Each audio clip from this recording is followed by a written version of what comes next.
राजगढ़ से बड़ी खबर आपको बताएंगे। माध्यमिक शिक्षा मंडल द्वारा कक्षा 5वीं 8वीं की बोर्ड परीक्षा में सिलेबस से पृथक प्रश्न पत्र देने से विद्यार्थी हो रहे परेशान। राज्य शिक्षा केंद्र की गलती की वजह से बच्चों के भविष्य पर असर दिखेगा।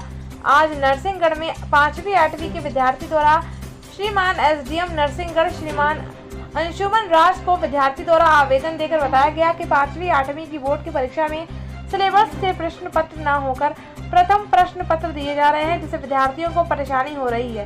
इसमें विद्यार्थी द्वारा बताया गया है कि प्रश्न पत्र सिलेबस से न होकर अन्य प्रकार के प्रश्न पत्र दिए जा रहे हैं एवं विद्यार्थी द्वारा विस्तार पूर्वक जानकारी दी गई है और ज्ञापन सौंपा।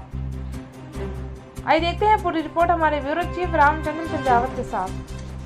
इस मुद्दे पे तो मैं आ ही जाऊँगा। बोर्ड परीक्षाओं का सभी प्राइवेट स्कूल में उन्होंने स्वागत किया है और नगर में अच्छे से संचालित हो रही है, लेकिन वस्तु स्थिति में जब देखा जाता है कि जो पाठ्यक्रम निर्धारित किया गया था राज्य शिक्षा केंद्र द्वारा, उसमें से विगत 3 पेपरों से में सेंटरों पे माता पिता के द्वारा बच्चों के द्वारा ये शिकायत की जा रही है कि सर जो सिलेबस है उससे हटके आ रहा है। तो उस चीज़ को लेके हमने 3 पेपर तक इंतजार किया। आज सारे माता पिता भी इकट्ठे हुए, पेरेंट्स भी आए, तो उन्होंने कहा कि इस मुद्दे को अपन उठाया जाए। जब 10वीं 12वीं में बोनस अंक मिलता है तो क्यों ना, अगर सिलेबस से बाहर है, हम नहीं कह रहे आप तो अपना पाठ्यक्रम उठा लें और पेपर उठा लें, उसमें स्वतः ही दिख जाएगा कि ये पाठ्यक्रम से बाहर का प्रश्न आया है।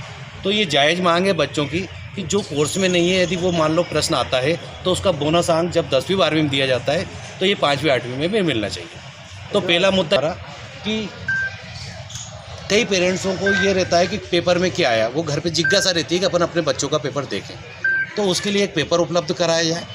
तीसरा महत्वपूर्ण चीज़ ये आई थी कि नगर में बहुत अच्छे से परीक्षाएं संचालित हो रही, चाहे वो सरकारी हो चाहे प्राइवेट, लेकिन कुछ जगह सुनने में आता है बच्चे ही आपस में बात करते हैं कि इस गांव में ऐसा हो रहा है, वहाँ हमें ऐसा बताया, ये टिपाया, ये करा।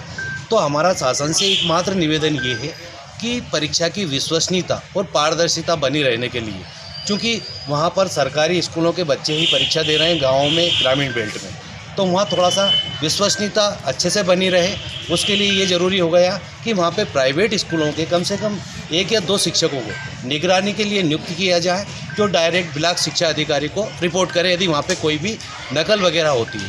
तो ये कोई परीक्षा की पारदर्शिता के लिए सब विधिवत ड्यूटी दे रहे हैं और हम कह रहे हैं नरसिंहगढ़ में बहुत अच्छे से परीक्षा संचालित। ये मानना है ये कि जहाँ सेंटर है वहाँ पे बच्चों को हटा के दूसरी जगह शिफ्ट करना है और ड्यूटी भी दूसरे लोगों को लगाना है। और जो ग्रामीण क्षेत्रों में शासकीय स्कूल है वहाँ पर उसी स्कूलों के टीचर की सुनने में आ रहा है, उसी स्कूलों के टीचर है और वहीं उन्हीं गाँव के बच्चे वहाँ परीक्षा दे रहे हैं। तो इससे क्या है कि बच्चों के साथ भेदभाव हो रहा है और परीक्षा की विश्वसनीयता और पारदर्शिता पे लोग बाग को सवाल उठाने का मौका मिल रहा है।